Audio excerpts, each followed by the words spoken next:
Welcome to ParaTruth Reborn. This is a pre-recorded show on 107.7 FM New Orleans and United Public Radio Network. My name is Erik. And I'm Justin. And today we have joining us for the first time, Tim Rayborn. He's an acclaimed and prolific writer of books on various topics. In fact, he's written nearly 50 books for 8 publishers about music, the arts, history, the paranormal, mythology, how-to books, and several other topics as well. In addition, he works as a ghostwriter, editor, and a book coach. He lived in England for nearly 7 years and has a PhD from the University of Leeds. He's also an internationally acclaimed musician who plays dozens of unusual instruments, including medieval instrument reconstructions and folk instruments from Northern Europe, the Balkans, and the Middle East. He has appeared on over 40 recordings, and his music wanderings and tours have taken him across the U.S., all over Europe, as well as Canada and Australia. His recent books include Sip and Sensibility, an inspired literary cocktail collection, Northern Mythology, The Scary Book of Valentine's Day Lore, and The Scary Book of Christmas Lore, which we have the pleasure to dive into today. So without further ado, Tim, welcome to ParaTruth. Tim, we're excited to have you. Thank you. Thanks for joining us. We've been pretty excited. I found your book actually online. It was an advertisement on Facebook of all things, and I was like, "Oh, what is this?" How to check it out because we love the Christmas lore stuff. We've done a couple shows on it over the years, just him and I. Cool. So finding someone more of an expert in this thing was like, "Oh, we got to do this. We can't pass it up." But our first question here is probably one that you get pretty often, and that's just what inspired you to write a book on scary Christmas lore. Well, it's interesting. I've always had like an interest in folklore and folk tales, and also paranormal and cryptids and those kinds of things. So I've done work for this publisher, Cider Mill, which is an imprint of HarperCollins, on various things. I wrote a book on an anthology of paranormal stories. I wrote a book about it's called The History of the End of the World, which is like apocalyptic stories from around the world. I've written a book about conspiracy theories, so I have a track record of writing for them. They actually approached me about this. They actually emailed me and said, "Hey, we want to put out this new book, and it's going to be all of these sort of terrifying, gory horror Christmas stories. Are you interested in writing that?" So I jumped at the chance, absolutely. So it wasn't something I necessarily came up with, but when they approached me about it, I was delighted to actually do it for them. So it was great. Awesome. Mm-hmm. Now, had you ever looked into this kind of stuff before for the Christmas lore? I mean, yeah, I have a couple of really good books on Krampus and on the celebrations there, and I also have a long interest in sort of Nordic and Germanic mythology and such, where a lot of these creatures kind of come from. So yeah, it was a good fit. I think it's one of the reasons they asked me to do it was simply that it was something I already had an interest in. So yeah. Mm-hmm. Oh, Krampus is one of our favorites, and I think both Erik and I would love to see the Krampus festivals anywhere, whether it's here in the U.S. or in Europe. Hold on, let me get, I think I have it here. I'll show you. There's a book you should know about, and of course I can't find it now, and it should be right in front of me, and of course I don't see it. Give me 1 second here, and there's a really excellent book on Krampus that you should have in your, here it is, in your library if you don't. It's called Krampus and the Old Dark Christmas. Ooh, it's like the definitive book. It's filled with just gorgeous. I'm showing somebody else's book here now, but it's got these amazing, photographs of all the festivals from Austria and Germany and Italy and such. So yeah, that's awesome. Yeah, all right, I'm putting that down in my notes right now. Krampus and the Old Dark Christmas is the name of it. So yeah, great stuff. Awesome. Yeah. So speaking of, not really Krampus per se, but there are quite a few popular creepy lore stories that have been in circulation over the years. And Krampus, of course, is one of the most popular. I think our very first Christmas episode, like 15 years ago, was on Krampus. So it's like, he's just blowing up ever since. Yeah, it was just getting started then, really. This kind of life, so, yeah. Yeah, for sure. But when doing the research for the book, were there any specific entities that just really stuck out to you that you're like, oh my gosh, this is awesome?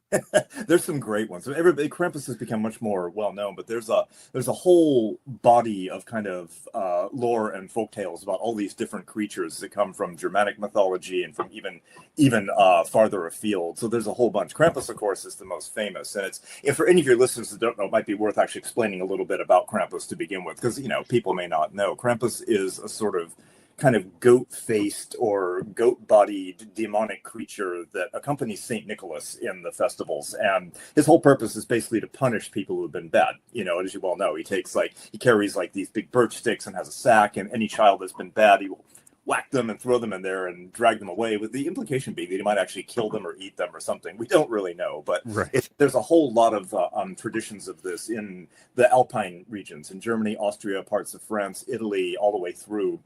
It's a really deep lore sort of thing for the folk traditions there, that every Christmas he accompanies Saint Nicholas, who is the chief gift giver in a lot of these ancient German tales. And Nicholas himself has some really interesting stories, because Nicholas was an actual saint, an actual Greek Orthodox saint that lived in what is now more modern Turkey in the 3rd century, I believe, 2nd, 3rd century. And there's some really interesting kind of horrific stories about Nicholas as well. So there was an attempt at some point to combine what is probably a pagan pre-Christian lore about this goat creature with a Christian Catholic sort of saint and combine them into one thing. So American Krampus celebrations, you'll often see focus more just on the monster itself, but the Germanic ones in Austria and Germany almost always have this Catholic underpinning to them as well. There's always a Saint Nicholas there, a fellow who looks kind of like Santa Claus with a big beard and the bishop's mitre and the staff and that, but they always appear together. They're kind of inseparable. Krampus is the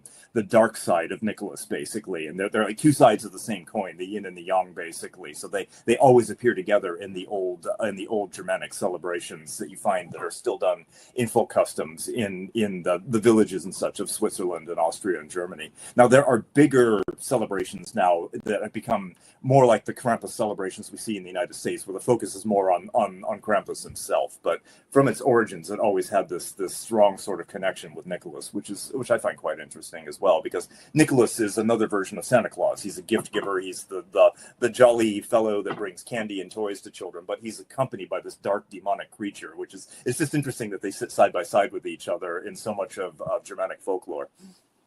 Yeah. Mm. So since you brought up Saint Nicholas, mm-hmm. this is one of my questions. Many believe that Odin is where the Santa Claus legends kind of originates. Is it, in your opinion, that they kind of merged Odin and Saint Nicholas to create this new character, Santa Claus? No, it's actually a misconception. This Odin as Santa Claus thing has been going around for the last 5 years, and one of my specialties is Nordic mythology, and it drives me up the wall because it's actually not true at all. So okay, well, I'm glad to set the record straight. Set the record straight. No, it's BS, and it kind of drives me nuts. There's been a number of really good scholarly articles on it that have completely dispelled that as being anything. What does kind of resemble Santa Claus in some way are some of the Finnish myths, actually, from northern Finland, among the Sami, who are the indigenous people, and there are holy men and holy women in those traditions. They're called Noyade, I think, and they're kind of like shamans. They're like the holy people of the Sami, the indigenous people of the Arctic, and some of them were known to wear red cloaks or red shirts or red coats and such. And there's a whole thing about that the Sami actually build temporary housing very similar to sort of Central Plains native teepees. They're sort of built in the same kind of way, with sort of skins stretched around in these kind of sort of teepee type shapes. And you would tend to enter them during the winter. You would enter them through the top. So you have this guy in a red cloak or a red cape entering down through where the fireplace lets out, and there's various interesting things about it. He might bring gifts of food and reindeer meat and drink to people and such to help them out or to give them spiritual assistance in the middle of the winter. So there's some theory that at least in part, the Santa Claus that we have now was influenced by Finnish immigrants coming to America in the 18th and 19th century and bringing some of these traditions of this gift-giving holy man, from the far north. So that to me seems more likely than a connection straight up with Norse mythology.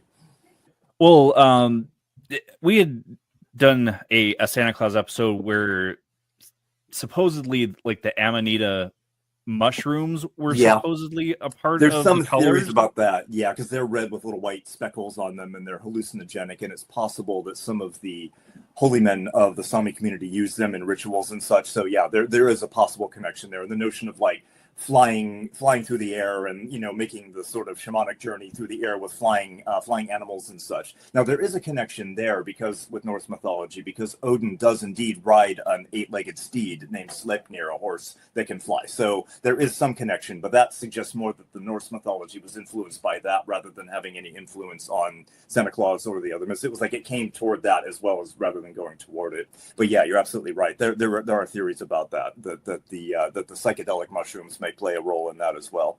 Okay. Yeah. So now, do we typically see like a pretty clear connection between the various Santa Clauses throughout various cultures, or is there like significant difference between some of these guys? You know, it's interesting. Yeah, I think like the Nicholas one is very much from sort of Catholic countries, and particularly Catholic Germanic places like Bavaria and Austria and such. But he also shows up in the Netherlands as well. There are other kind of gift-giving entities as well that exist.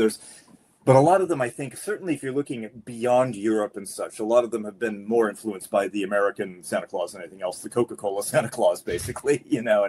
But there is a funny one that, like in Japan, for instance, Japan is a Buddhist and Shinto country, but they love the kind of tacky trappings of Christmas. They go all in for Santa and the trees and all that kind of stuff, and it's a big deal there. They really full on adopted the American style Christmas. And one of the versions of Santa Claus that they have literally looks like an American Santa Claus, though it would be a Japanese man, but he literally has a pair of eyes in the back of his head, like literally stuck in the back of his head, so that they can see what children are doing behind his back. And it's just kind of creepy. It's kind of unnerving. So yeah, there are drawings of the Santa who's supposed to be this jolly character, and he's got these kind of a pair of creepy eyes in the back of his head. So they have to kind of like Japanify it a little bit and make it. The other thing I always find amusing about Japan is one of the big Christmas dinner traditions is Japan is eating a Kentucky Fried Chicken, and people will book a reservation at KFC like months in advance so that they can actually go and eat there. It's just one of those cultural things I find really interesting. I've heard that before, actually. No idea how that happened. You know?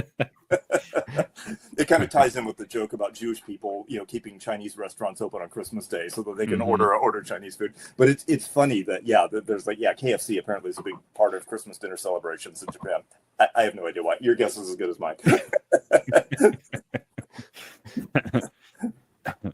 All right. So one of the legends that I found kind of interesting, because I don't remember if we've ever covered it before, was the Kagatillo. And I've never heard of the pooping log before. So can you tell us a little bit about Kagatillo and if the Catalans still practice this? Let me see. Where was that? It's in the book, isn't it? Let me. Yeah. Yeah. You know, I don't keep all these things straight up in my head. Well, no. Oh, sure. Let me just expound. Yeah, sure. It's towards the end. It's been like 2 years since I wrote this book, so you know. Kagatillo, yeah, from Catalonia. Is that the weird little crapping statues? Yeah, where they're shoving everything into. Of course, we're going to talk about that. Of course. Yeah. we can't have the show without talking about that. About the little crapping statues. Yeah. It's a bizarre thing, isn't it? The pooping log. Yes. Oh my goodness. Yeah. Where does that originate of? I have absolutely no idea. But basically, I'll even read a little bit for the people that might not know what it is. But Kagatillo is a small wooden log with a smiley face painted on one side, often propped up by 2 sticks on the face side. The back half is covered with cloth. Starting on the Feast of the Immaculate Conception on December 8th, children are expected to feed the log, quote-unquote feed the log, small bits of food such as fruits and nuts, which are usually gone in the morning if the parents have done their job. They continue to feed Kagatillo throughout the season until the magic night of Christmas, and then something very special happens. The children leave the room for a while and pray for gifts and often warm sticks by the fire or heater. When they come back, they gather around Kagatillo again and sing songs to it. While singing, they gently beat the log with their small sticks. This is presumably to help the log with its constipation, because at some point the cloth is lifted and there at its backside, Kagatillo will have pooped out treats for the children, secretly left under the cloth while the children were out of the room, of course. And then they have various different kinds of things. They sing these crazy little Yeah, poop Tio, hazelnuts and nougats. Pee white wine. Do not poop herrings. They are too salty. Poop nougats. Poop almonds and nougats. And if you don't want to poop, I will hit you with a stick. Happy holiday? I don't know. Yeah. Where does this come from? Nobody actually knows. It's a long. Turon has one of the treats has long been a kind of holiday favorite in all of like Spain. So it might have been known since the Middle Ages. But the idea of bringing a log of wood into homes, like the Yule log that we find in German traditions, is certainly a thing. So it's just an interesting thing that they developed this unusual thing where you have to feed it and then let it poop your treats out for you. I have no idea where that came from. Things are kind of lost to time, and maybe that's just as well. But yeah, it's a great little. You have to wonder what they were on when they came up with that. You know, like it's that like really strong sherry. They were clearly high. It had to be. Well, like the Amanita mushroom connection to Santa Claus. Maybe. I mean, it feels tongue-in-cheek. It feels like something that somebody kind of started as a joke and it just kind of took off, you know. It feels like a good possibility. Yeah, somebody thought, oh, this will be a laugh. Let's try this year. And then next year, everybody was doing it. Speaking of jokes, there's actually this movie I watched last year. It was just called The Yule Log, and it's about a killer log that would sit in the fire, and then these teenagers who come up to this cabin to spend a weekend, and they just get slaughtered by this log who has a vendetta against people for some reason. It was I don't even know. Like, it was just the wildest. I wouldn't want to be burned. You know, it was one of those movies. Like, I don't know who put the money into this and why they would have done that, but I couldn't walk away either. You know, like they had my attention. It was amazing. Oh, excuse me. That's fantastic. Yeah. There's actually, I don't know if you guys have seen it. There's actually a fairly decent Krampus movie that came out about 5 or 6 years ago. It's just called Krampus. It's kind of a PG-13 contemporary horror film, but it's actually really entertaining. So check it out if you haven't seen it. It's worth, it actually follows the sort of lore of Krampus pretty well. It's worth seeing. So, yeah. Yeah, I've yet to see it. Eric shamed me last week about It's like a Christmas tradition now for me. Yeah. Oh, great. Fantastic. Glad to hear it. Yeah. Yeah, it's great. It's actually really cool. And it does a really good job of like capturing some of the spirit of it, I think. So, yeah. That's definitely one of those movies I think did really well. And it had more of a almost like a 1980s vibe because it was horror, but it was also comedic at the same time. Exactly. You know? It had the kind really of great Kruger bribes or those kinds of things to it. Yeah. Absolutely. Yeah. Speaking, of course, of Krampus and his, ability, I guess, to punish children, there is another entity that also tends to punish children. And it's one of my favorite creatures within Christmas lore, and that is the Yule Cat. I love Yule Cat. Yeah. So can you give us some details on the cat and how he's or she, I don't know if it's a boy or girl cat, is associated with Christmas? Yeah, just for reference, I'll pull it up. I actually did a little talk about Yule Cat not too long ago. I love this creature. This is an Icelandic tradition that probably dates back to at least the 18th century, if not earlier. There's every year in Reykjavik in Iceland, they put up a gigantic Yule Cat statue made out of lights. And if you go down to the city center, you can see this. People take pictures with it. It's this big cat. Yeah, you can look it up. If you just like go to YouTube and Google Yule Cat Iceland, you'll see something of it. It's actually really cool. So yeah, it's deeply embedded in Icelandic folklore. Iceland is such a curious place because it was settled around the year 870. Nobody had lived there before. Maybe some Irish monks had lived there, but some Norse traders and people finally decided to move there and settle there, and there was no people there. So they brought all of their own culture and legends and myths and everything else with them, and that deeply kind of informed, what would happen there later. So Iceland is a fantastic country in some sense because the language, modern Icelandic, is more similar to the Old Norse language of the Vikings than any of the other Scandinavian languages. It even uses some of the same letters and such that were used after Christianization. So it's if you can speak modern Icelandic, you can read a lot of the Old Norse poetry like the Edda and such that tell the stories of Odin and Thor and such very clearly. So it's a little bit of a time capsule type society, which I find really interesting. About the Yule Cat itself, we don't quite know. Cats have some appearances in Old Norse folklore. There's the great goddess Freya is said to actually have a chariot that's drawn by two large cats, so it may have something to do with that. We don't know. But the Yule Cat itself is a really interesting creature. I like to read from it because that's the easiest way to sort of tell people about it. So the folk custom about the Yule Cat concerned children who did not finish doing their chores for the winter. And one of the traditions in old Icelandic customs, folk farm customs, is such as that children that did all of their work around the farm, around the house, whatever, would receive new clothes on Christmas. Now that's like a horror story for most kids, getting the ugly sweater that the Aunt Mabel sends you and having socks and whatever. But, if you think about it, if you're living in a very, very cold environment, warm new clothes are going to be very, very welcome, regardless of your age. So the tradition is, let me see, for children living in the harsh, cold climate of Iceland, new winter clothing would have been most welcome. And they were expected to wear new clothing on Christmas night. Why did they do this? Because the Yule Cat would come and check up on them. This gigantic feline would creep into every farm and village on Christmas night and peer into each window to see what the children were wearing. If they'd been good, they would be adorned in their fabulous new Christmas clothes or have them at hand to show off. If the children had been bad, which meant they hadn't helped out, hadn't done all of their chores, and didn't have at least one new item of clothing to show for it, the cat would do two things. First, it would eat whatever dinner had been made for them so that they'd go hungry, but that was the least of their worries. Next, the cat would drag the children out of their homes and eat them as the main course. So written traditions about the Yule Cat only date back to the early 19th century, but the tradition is probably much older than that. It might just easily have been an invention of tired and worn-out parents who needed the children to pull their own weight around the house. In addition, it seems to have become a tradition so that those who were better off would be mindful and thoughtful of those who were poorer than them. The poor might need the charity of some new, or at least new to them, clothing to stave off the dreadful fate of being snapped up by a ravenous monster cat lurking in the snowy wilds outside of their farms. So the cat would basically punish children. What it was saying is it was almost a parental way of saying you haven't done your chores and now the cat's going to come and eat you.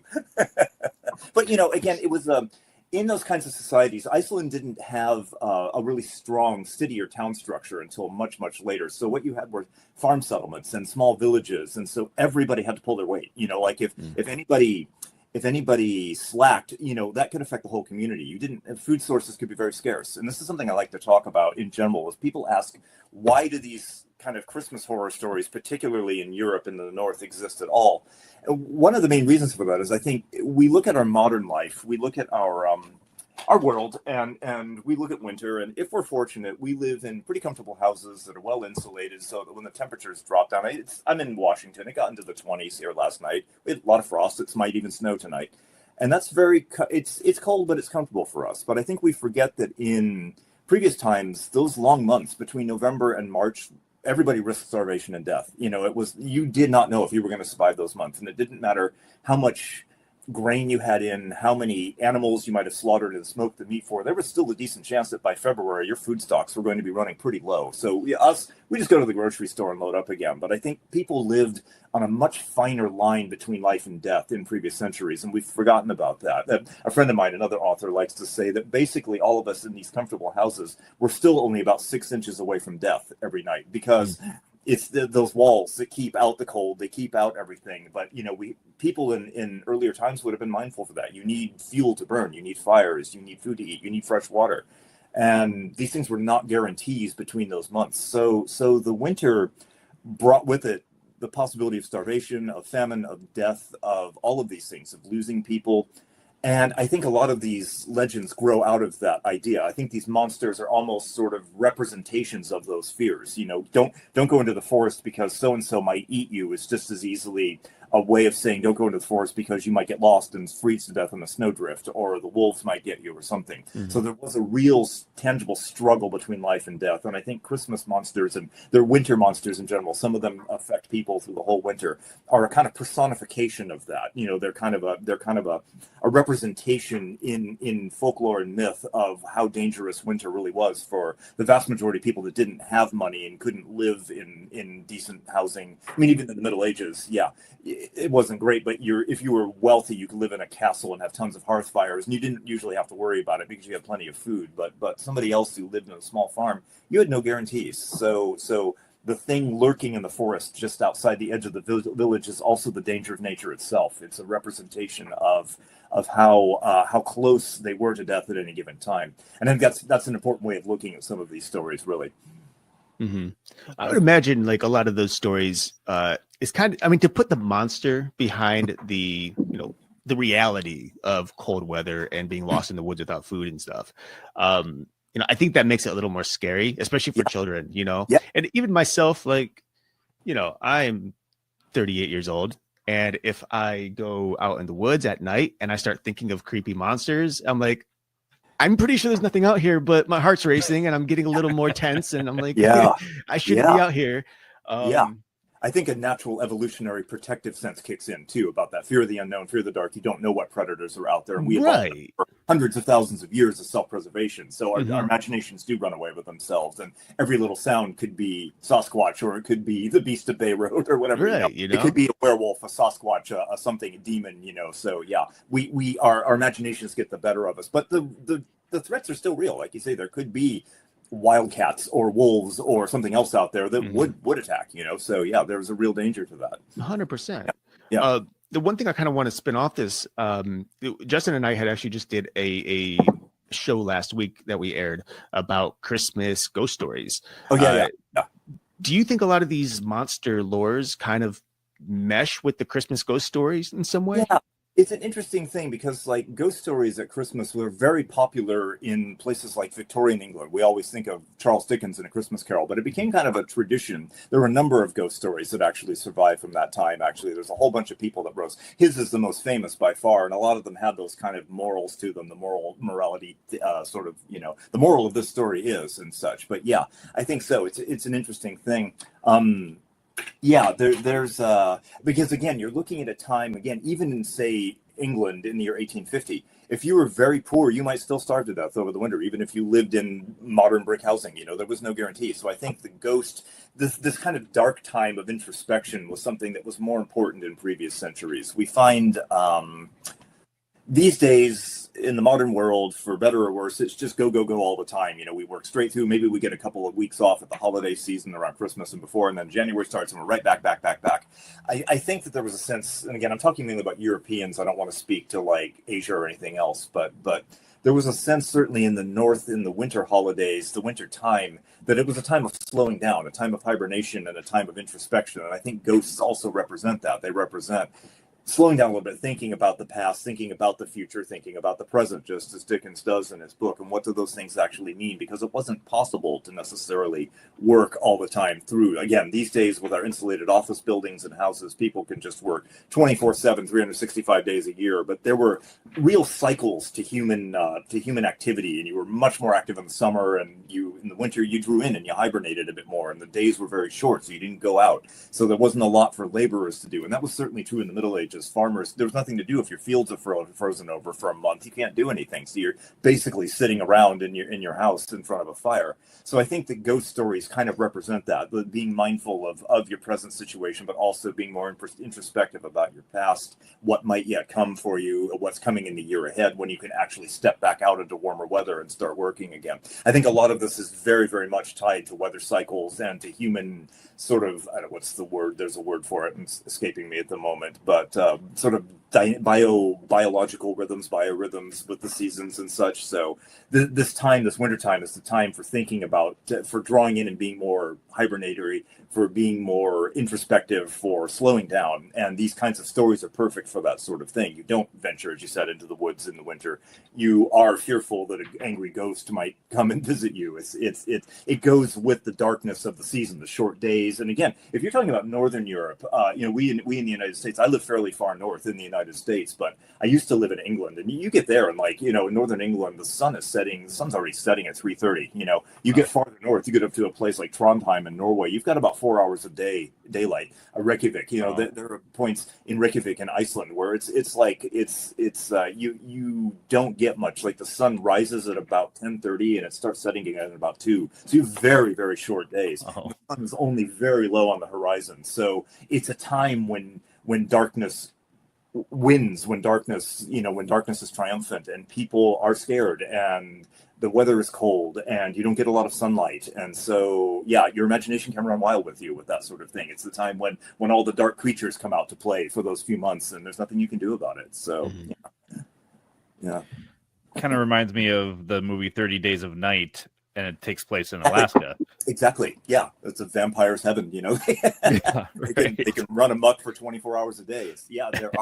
There are polar nights. There are like the polar night can be like 6 weeks in some places far north. So yeah, so when you get up to northern Norway and Sweden or Svalbard, yeah, you don't see the sun for 2 months. So now there weren't that many people that lived there, but for those that did, that would have very deeply affected their psychology. And conversely, in the summer, it's the opposite. In June, July, you don't have a day of dark for 6 weeks. It's sunlight all the time. It's 2 a.m. and it's broad daylight. So, and I remember that from even living in England. I lived in Yorkshire, and that like the sun would set on solstice, June 21st. It would set at around 10:30. It would be sunset would be about, and then it would be right back up again at about 4:30. So you had maybe 6 hours of dark-ish. So by 5 a.m. in the north there, it's broad daylight. So yeah, it really changes how you think about the natural cycles, and it puts you more in tune with them, I think. So all of these stories, I think, are very much, at least in part, related to that, to the natural cycles of nature and our relation to them. And the winter represents fears. It represents that dark, like you say, going into the woods alone. It's a season of going into the woods alone, basically. So for a whole 3 months, 4 months. So yeah, right. So a legend I had never heard of reading through the book was the Night Folk. Oh yeah, and I loved it because it's kind of like a parade through the night, and it was really interesting because it's like, if you don't leave your doors open, they're going to wreak havoc on your house and possibly you. So doing the book and going through this research, you mentioned in the book that it could be linked to kind of like the fairy folk legends in Ireland and stuff like that. In your opinion, is it more so linked to, because a lot of people believe we're closer to the veil being weaker during the winter months? Is it closer to more like the dead, like a dead parade? Yeah, I think so. There's a number of those kinds of parades, isn't there? There's the Night Folk, there's the Wild Hunt, which is another one of the souls of the dead. It's the idea that at least on certain nights of the year in the dark, the dead do come back for whatever reason, and they're not necessarily benevolent toward humanity. They're dead, and some of them, they're eager to drag you along. So that, again, I see it as, if you are caught out, you can be dragged into one of these things and sucked into it forever. That's like straight out of a horror story. It's like, you don't want to hear these people, these souls. You don't want to see, sure don't want to see them, and you sure as hell don't want them to see you. So if you hear it, just close the door and don't look, and that sort of thing. I'm always reminded of like was it at the end of the first Indiana Jones film, Raiders of the Lost Ark, when the angel of death is released and Indy says, don't open your eyes, keep your eyes shut, you can't look at it. There's a kind of thing like that. If you see these things, you're seeing something that you as a mortal are not supposed to see. And if they see you, then that means they can suck you in. Now, the Wild Hunt itself does have traditions going back, very old in Germanic traditions, to the god Odin and to the parade of death and the night creatures. And several of the Christmas witches that are said to be parts of the Wild Hunt. And some of them have some of them are very benevolent, but some of them are really nasty. So yeah, the idea of like disembodied souls, certainly we find that with Halloween. The old Samhain of the Celtic things was their new year. That was the end of the old year and the beginning of the new. So on that night, the souls of the dead came back, and it was a dangerous time to be out. You pretty much wanted to let them have the run of the countryside and not be outside, because that, or it might be a time that you might try to commune with your own ancestors and actually welcome them. So you have both benevolent ancestors and malevolent spirits that would try to do things. So there were a number of both Germanic and Celtic myths about this time, when the sort of veil, as you say, between the worlds was thin, and spirits from the dead could easily cross over. So the Night Hunt, the Night Folk, the Wild Hunt, and those are the Germanic equivalents of those, but they're usually fairly sinister. You don't want to be caught up in them, or you could be swept up in them forever and become a part of it. And that's how they collect their new souls, basically, is people that get too close to them, people that see them, that hear them, or go out to try to catch a glimpse of them, and then they're sucked in, and they're now doomed forever to wander the earth once a year or twice a year or whatever in these parades, looking for more spirits to collect. So it ties in, I think, to the whole overall theme of darkness and physical darkness, and the idea of the unknown, of not knowing what's out there and what might be waiting for you, what might be lurking for you in the darkness. So, like in regards to the Wild Hunt and others like it, what is the persuasion, I guess, on the spirit's part to kind of draw people out? You think people are just interested in the stories, they'd go looking for these creatures, or do you think there's some sort of I don't know what the word is I'm looking for, but some sort of mysticism that kind of they use to draw people in?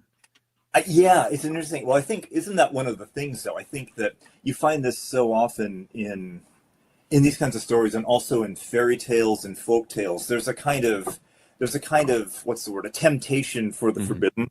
You know, like you tell somebody not to do something, there's a decent chance they're probably going to go do it, especially if it's a young kid. Oh, make sure you don't drive over 60 miles an hour, or they're going to go drive 85 miles an hour just to do it. I think it's the lure of the forbidden, the seeing something you're not supposed to see. We love mysteries as a human species, and being told that you can't see something or can't do it is going to make it that much more appealing in some ways. You know, the idea with a lot of these certainly a lot of the original Grimm fairy tales are incredibly dark and gruesome, and they were meant in the same kind of way. They were to warn children not to go to the forest by themselves, not to talk to strangers. That was the point. They were teaching things. They weren't the happy Disney arrangements. They were like children go into the forest, and the old witch cuts their heads off and eats their entrails. The end. You know, basically that was Right. So I think that the Wild Hunt, the night folk, the creatures of Samhain represent the kind of lure of the forbidden in some way. They represent some psychological level. They represent our intense desire for mysteries and to solve mysteries and to see things that we maybe aren't necessarily in our best interests, or at least if people are telling us that we shouldn't do it, we're going to rebel against that and do it anyway. And a lot of these stories are like, well, you can do that, but here's what's going to happen. Right. I think it's sure you can break norms and take the risk, but on your head be it if something happens. Maybe you'll survive, but you know, it's just like going out into the forest. Maybe you'll survive, but maybe a cougar will get you. We don't know. You know? Yeah, it's your choice, man. You do what you want, but this is what could happen. You know, you hear the Wild Hunt. Yeah, you can get maybe they'll ignore you, but yeah. So I think there's a kind of societal warning that comes with that about beware of the lure of the forbidden would be I think one of like the morals of those stories, definitely. Mm. Yeah. It almost seems like a lot of these stories, in some way or another, are kind of like parables, just ways to share some sort of truth in the most imaginative way as possible, right? Because that's what sticks to it. It's what we it might be hard to understand it at first, but it's the type of thing that you think of on a regular basis, right? You know, and I think especially for children, it really feeds into that imagination. But when they grow up, you know, it's like, okay, well, I see the reality now, and I understand why this story exists, and what it was trying to do to protect me. Right. That's absolutely it. I think so. I think they're teaching tools in some ways for kids, and then also for adults. They stay with you, the lessons learned from them. Absolutely. Parable is a great way of describing it. Yeah. Now, the other legend that I found fascinating throughout this book, again, because I had never heard of it before, was the Christmas werewolves. Apparently these werewolves were getting drunk. Nothing says Christmas like werewolves, as far as where did I put those? Let me refer to I was those. say it's close to the end as well. So spiders. Where is it? Oh my goodness, they're in here somewhere. They have to be in here. I know it. I remember what you're talking about. I don't see them right here. Hold on. Ghost stories, 13 Yule lads, Yule cat. I'm looking at Polar Regions, Finland. I apologize here. I'll get this. 118, page 118. Oh, page 118. Yeah. There you go. Winter werewolves. That's right. Yeah, right. You can just edit this part out if you want later. The damn book trying to find make it look like I at least know what I'm kind of sort of doing. Yeah, werewolves have a really interesting history, as you probably know, and you've probably done stuff on all sorts of crazy stories that dating back to like 16th, 17th century Germany. There were a number of werewolf trials and such, and of course the beast of Bray Road in Michigan and all of that. The modern werewolves that people claim that they've seen are really creepy, and it's really interesting. So I find them really fascinating. There's a lot of traditional folk. What is it? I love this. Yeah, traditional folk belief in Germany, Italy, and Romania held that if one was unfortunate enough to be born on Christmas Day, especially at the stroke of midnight, one was at a far higher risk of becoming a werewolf. because that day was set aside for Christ alone, and no one else should be born. Not like you can control that. I mean, right. Well, any more than you can control being a werewolf and becoming a wolf from a curse. Exactly. There's a good parallel there. Yeah. What is it? The night of St. Lucy, December 13th, St. Lucia, Santa Lucia, was thought to be a especially likely time for werewolves to appear, whether it was a full moon or not. And I find that interesting as well. Yeah. We find it was the Swedish cleric Olaus Magnus in 1555 wrote. He was talking about Lithuania on the feast of Christmas. At night, such a multitude of wolves transformed from men gathered together in a certain spot, arranged among themselves, and then spread to rage with wondrous ferocity against human beings, and those animals which are not wild, that these natives of these regions suffer more detriment from those than they do from true and natural wolves. For when a human habitation has been detected by them, they besiege it with atrocity, striving to break down the doors, and in the event of their doing so, they devour all the human beings and every animal that is found within. They burst into the beer cellars, and there they empty the tons of beer or mead and pile up the empty casks one after another in the middle of the cellar, thus showing their difference from natural and genuine wolves. I find that fascinating. They're going to kill everybody, and then we're just going to go drink beer. Well, and that's what fascinated me about the story. I mean, Christmas werewolves in and of itself, but then reading, and then in one legend they got drunk, and I'm like, wait, what? Well, again, I think it's an interesting thing because the werewolf legend itself is kind of about the what makes a human and an animal, and what if you are both? What do we all have an animal within? Do we all have that ferocious, raging creature within? Do we let that animal out? Do we let that darkness in? I think werewolves speak very much to that idea that there is. And that speaks deeply to our own evolutionary psychology and our own. We are all animals originally. We all derive from primates, and we are primates, and we all have that those animal instincts within us. Do we let those out? Do we, what does that mean? And people were very afraid of that, of primal instinct. So the werewolf represents a sort of losing oneself, losing one's humanity. But I think what makes this interesting is the drinking of the beer shows that there's still a human element there. And that's what differentiates them from being true animals. They're not, what makes the werewolf an abomination in sort of the thought is that it's not fully wolf or fully human. It's something monstrous. It's in between. It's in what they call a liminal space. So you have a wolf behind you, I see, right now. This is one of my hellhounds, yes. Leads the wild hunt, yes. Yeah.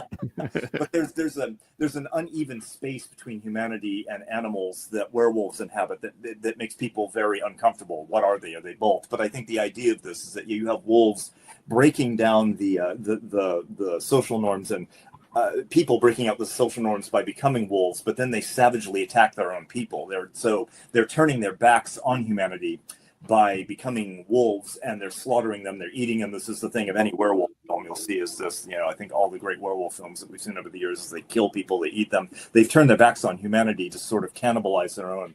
But then at the end of this, they all sit down and drink beer, which is a very human act. So it's a weird and unsettling sort of, placement. They sit side by side. They're animals who have ferociously ripped out the throats of their victims, but then it's Miller time, so it's a weird thing, Well, it is, but just you saying that it reminds me of the movie The Howling, because one of the main the actress, she's a werewolf. She's killing people throughout the whole thing, and then at the end she's sitting at a diner getting a cheeseburger. A cheeseburger. Exactly. Fantastic movie with some of the best when I say practical special effects. 100%. 100%. Of the head werewolf into the wolf at the end is amazing. So I know cool. There's a lot of people that call it the bunny werewolf or the rabbit wolf because of those giant ears that they have on this thing. I love it. I thought it was fantastic. It's so cool. And that's a deep fear, is that what defines human, and that film actually talks about that. What makes a human, and they know the people, they're no longer refer to themselves as humans, the community of werewolves. One of them even says that, something like, he says, humans are our cattle. So he's saying like we feed on them now. We're not human anymore, even though we look human. And that's there's like that sense. And again, that whole thing is that human versus animal. We're on the cusp between the two. Winter is the time when you're on the cusp between life and death, between the spiritual and the worldly. There's like these unsettling sort of gray areas between them. The edge of the village is where you are, and you don't want to go much too farther because that represents the animalistic. They all kind of it's a similar kind of psychology again, but so that's what I would see in the thing about that story is that they are neither animal nor human. They're something different, and that's unsettling because for a lot of people that would seem unnatural. That they're not in the proper natural order anymore. There's something outside of it, and that's what a lot of these creatures also represent. Is something outside the ordained order of the universe, and they exist on the margins and in the dark places and in the shadows, and that's why they're so fearsome. I think it's something that's really interesting because like often I think about a lot of just random things, on my own. Like, okay, well, why is it a werewolf? Why are werewolves so popular? And one of the things I constantly go back to or think about is how throughout history, wolves and humans didn't really get along very much. In fact, there were a lot of wolves slaughtered here in America, in early America, because of livestock being eaten. Right. And so it's this constant back and forth. And seeing this mashup between the wolf and the human is kind of like, here's our equalizer, the balance, the thing that really takes both, like doesn't take either side in this case. It stands alone as a separate entity saying, okay, you're both killers. Here's the ultimate predator, right? To strike fear into, especially obviously into people. But it always just fascinated me how like humanity would just so quickly kill the wolf because of the fear that they always had in wolves. And wolves rarely attack humans. No, it's always the livestock. Exactly. And today, like I'm really big in conserving wolf life. So I'm constantly following the New York wolf conservation, and there's so many states around the country, around the U.S. that they put out a law for a few wolves to be killed in certain areas. And so often hunters go beyond that purposely, and they don't, like, the state doesn't do anything about it. It's like, people don't care at this point whether wolves are close to being endangered or even extinct. Right. They just kill them for the sport of it, because you can't really eat a wolf. I mean, I'm sure some people do, but that's kind of weird. Tragic. But it's just fascinating though, the whole history behind it all, and yet and then some of these, like these werewolf creatures, is one of the most horrifying creatures ever to be created, in my opinion. There's plenty of monster movies I've seen, but every time a werewolf movie comes around, there's something that just hits deep. It's like, that's if there's a fear factor in there. Right. Absolutely. And I think you could even make the argument that, like, as you say, wolves rarely attack humans. That's not their thing. They don't do that. And yet werewolves are savage because they're wolves, but they're driven by human savagery. It's almost like there's a sense of the human killer instinct imbues the wolf with this. So there's like this, even a postmodern argument about that. Are they innately killers, or is it because they're human to begin with that they're so bloodthirsty? Are they letting human instincts out? Is it a way of, like, unleashing all of human bloodlust and everything in wolf form? No, 100%. I mean, and when you think of, like, I don't know. I mean, animals, obviously they get angry, but I don't think they have angry thoughts like humans do. You know, they don't get angry at random people. They don't out and kill unless there's a reason. Right. They don't start wars. Just, they don't do any of that stuff. They usually have their own little space, and the wolf pack stay to themselves most of the time. So like that's definitely really interesting, whether it's. Yeah. Now, it's an interesting paradox too, isn't it? Because we talk about the fear of wolves, and you say attacking livestock and all that, and yet what is the most beloved pet of humanity is the dog, which is a domesticated wolf. So it's they found a way to find common ground there with those, but there's still the fear of wolves remains, even though all dogs today are descended from wild wolves. So isn't that something? But at the same time, it's like that just kind of goes to show the pride, I guess, that humanity has. Because it's like, well, we're scared of wolves. We don't like wolves. We'll kill wolves. But if we put a little of ourselves into it, make our own version of the wolf, well, now, hey, it's all good. On them, give them a silly name, and all of a sudden they sleep on the sofa and they're okay. They've been they've been tamed. And it's about the wildness. People fear their own dark side, their own wildness. So that gets projected onto anything, whether it's wolves, whether it's Christmas monsters, whether it's ghosts. There's like a fear of their own shadow selves, and I think that's it. So we can bring wolves into it as long as we tame them and give them names and pat them on the head and give them bones and whatever. Then good wolves, but the wolves that still run free are terrifying because they're not like us, Right. Yeah. Cool. So one of the things that I did read that I thought was really interesting, I was surprised, I should say, more surprised by it. When I saw the title Christmas Spiders, yes, I was very much ready for like some sort of gory urban legend type story. So I was prepared. I was like, this is going to be crazy cool. But shockingly, it was actually very sweet compared to many of the other creature lores out there. What's very particular to me that I thought was interesting was the use of tinsel today may be the result of this particular story. So in what ways, I guess, has the Christmas spiders lore influenced modern culture, and what, like, do we have any indication as to why this story even exists? Yeah, it's. I think it's an old Ukrainian folk tale. It's like kind of Russian, Slavic, Ukrainian folk tale about how Christmas trees came to be decorated, and it is kind of sweet. I included it because for that, I kind of wanted that as like a false thing. You're like, Christmas spiders. Oh, is this going to be like a bunch of spiders burst out of a Yule log and eat everybody or something? No, it's a sweet story about. That'd be a good film though. Yeah, you're like a horrifying version of the Ukrainian folk tale. But yeah, no, it's a sweet story about this poor family that doesn't have can't afford any decorations. So the spiders come and they spin their webs all around it, and they make this sort of beautiful tinsel like sort of adornment all over the trees. And it's just really sweet. It's I don't specifically know of the particular reason. I know it's a popular story in sort of Slavic speaking countries. There's Bulgarian, Ukrainian, and Russian versions of it. I think it's a lesson about poverty and being content with what you have, because you still at least have your family. You have, you can find beauty in the simplest things. And also, since spiders tend to be somewhat repulsive to a lot of people, there's this notion that there's beauty in what we might perceive as ugly is actually can be quite beautiful. And I think there's that whole lesson as well, that, spiders actually serve a purpose and people shouldn't be afraid of them unless you're living in Australia, then spiders are terrifying. 100%. Yeah.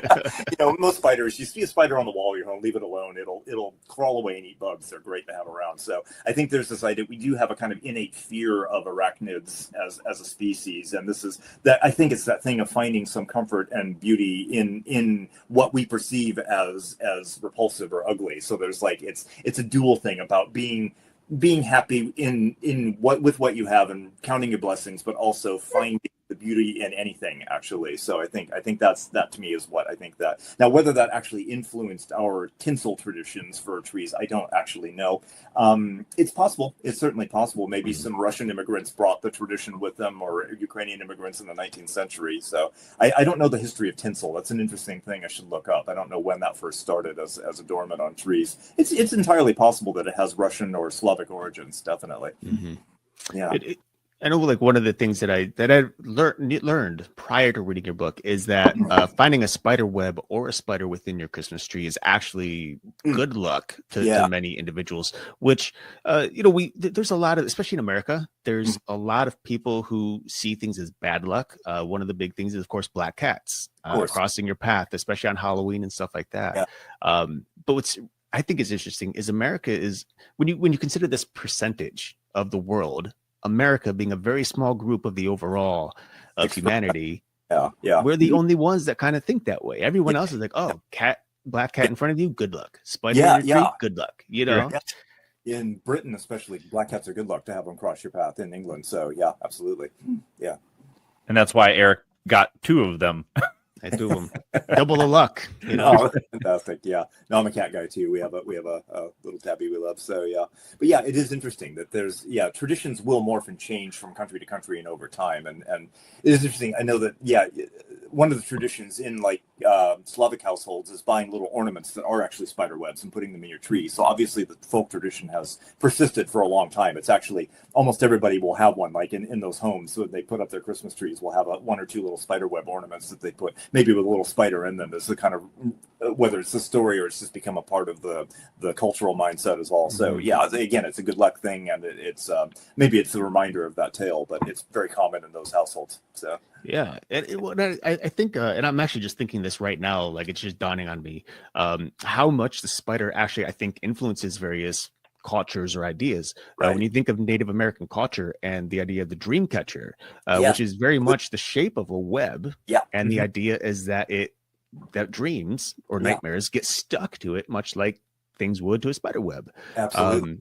I think that's just fascinating. Yeah. And we talk about that. There's even in like old Nordic belief and stuff, with the concept of weird was the web of life. It is, and natives talk about that too, the web of life or the weave. It's seen as almost, because spiders weave, and weaving is so important. They're often associated with women, with grandmothers, with older women, particularly. The Native Americans have a tradition of what they call grandmother spiders. So there's this notion that they are actually fountains of wisdom, and they're weaving these little webs or little works of art, basically. So that there's often a feminine associated with them as well. So, and even the name arachnid comes from the Greek myth of Arachne, the woman who was turned into a spider. So it's there's an association there. But they're often seen as wise creatures around the world, rather than things to be afraid of. Again, it's Australia, but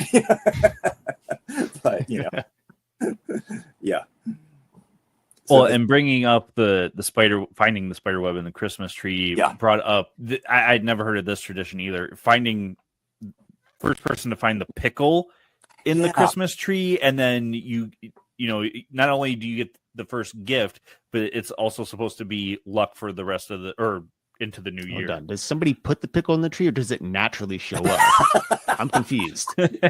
Well, I hope somebody puts the pickle in the tree. I think there's a strong tradition. I don't know where that specifically arises from, but there's a strong tradition, particularly in British foods, holiday foods, of putting things like, holiday puddings or pies will have like a coin or a bean or something, and the person that finds it will have, maybe wins a special gift, or they'll have good luck for the whole year. So I think it's in that same tradition. It's almost like a little lottery, kind of thing. And someone puts it there, and it's meant to sort of symbolize that if you're lucky enough to find it, then that means you're going to have luck for the whole year. There's a lot of traditions about that say things like whatever happens at Christmas or on New Year's Day will follow you the whole year, because it's the time of sweeping out the old and doing the new. So whatever you do on the first thing you do on New Year's Day is often very important, because it will be kind of a metaphor for what you do, for the rest of the year. So don't get too drunk and vomit or something on New Year's Day, because you're going to have a good year. So, I think the finding of the pickle is kind of like finding the coin or the bean in a Christmas pudding or in a pie or whatever. It's that kind of thing. It's the notion of you kind of won the lottery, the little spiritual lottery. So it's interesting how like I feel like people just have this kind of draw to want to find things, and like I'm even thinking now, like Easter, how many people put chocolate Easter eggs around the house, or plastic eggs, and they go send kids out to go looking for them. I really don't know. I never looked into the lore of that. I don't know why Easter eggs, people go finding them on Easter. There's a lot of conflicting thoughts about that. So, I'm sure. Here, but but it's a similar idea. It's going looking for something, finding something. You win a prize or something. There's definitely that element. Certainly, I guess it really just begs to humanity's curiosity. We love mysteries. We love the unknown. We're afraid of the unknown. We love it, and I think a lot of these stories speak to that. We're terrified of the old witch that lives in the winter forest, but she also has an appeal in some ways. And this is one of the things you see in so many horror stories, in horror films. It's like, don't go into the woods, and what's the first thing the dumb ass teenager does is go into the woods.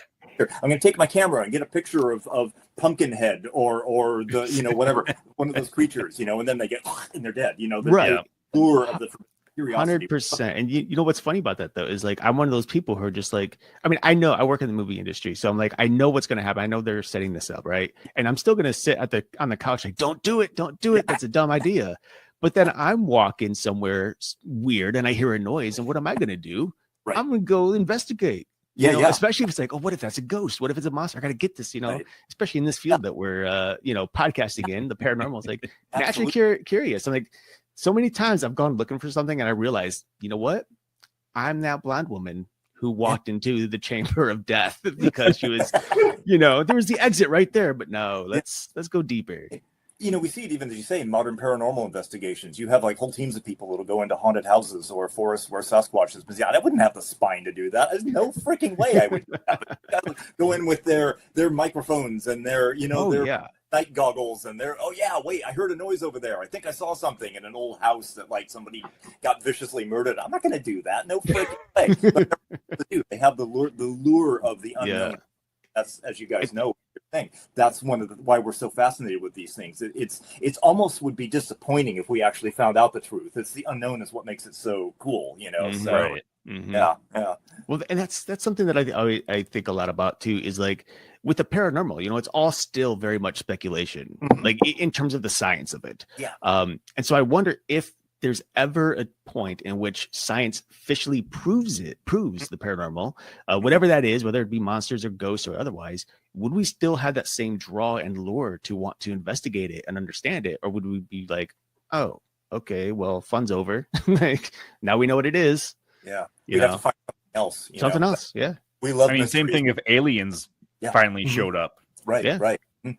Part of the allure of something like that is that we don't actually know. There's some really plausible stories that people have told that are really unsettling, and it's like, well, this seems like it could actually be a thing, you know, and that's it. But we don't have definitive proof for a lot of them. So Right. yeah, absolutely. Yeah, that's the appeal. I think it's people love the idea, but I think they love the mystery of it as much as anything. I know I do. So yeah, Right. yeah. All right, Tim. Well, it is that time to let you go. So I want to give the mic to you and tell everybody where they can find you, find Sure. the book. Sure. My website's just timrayborn.com. You can find this book, Scary Book of Christmas Lore, and Barnes & Noble, any bookstore you can order it. It's on Amazon, it's on Barnes & Noble, it's all those places. I've got a bunch of other books as well on similar topics, paranormal topics. I write a lot about history and strange history, weird things. So yeah, go to my website, which is just timrayborn.com. And yeah, you can check out stuff there. So yeah, and I do have a sequel to this one coming out, just published yesterday, in fact, called The Scary Book of Valentine's Day Lore. And it's all about horrible love stories from all around the world and murder and betrayal and Ooh. all sorts of terrible things. I So think we'll have to bring you back I was in going to say, we'll February. have to have you back for Valentine's I'd love Day. to talk about it, and that'd be great. Yeah. All right. Well, I'm going to put you in limbo, but stick around. Yeah, everybody, make sure you check out this book. It was so fascinating, and I loved reading all the different lore, especially since there was so much that Erik and I had never covered before. Next week is our Christmas episode, and then goes into our New Year's episode. Crazy. It all moves so fast, man. So fast. So I hope you guys have enjoyed the episode. Grab the book, enjoy these different legends, and like we talked about last week with the scary stories, share them with your family. Make this the scary story you read to your family and converse about and stuff like that. Mm-hmm. Anything else you've got before we head out for the night? Just if you guys, you keep tuning in, make sure you like, subscribe, share us with your friends and family as well. But let them listen to this podcast, and we want to be in everyone's home. Definitely email us, send us messages. We'd love to interact with you guys as well. But that's it. Yeah. All right. And again, this has been a pre-recorded show on 107.7 FM New Orleans and United Public Radio Network. Make sure I don't say paranormal. I've done it before. I know. Until next week, folks, where you'll find us same time, same channel. My name is Justin. And I'm Erik. Peace.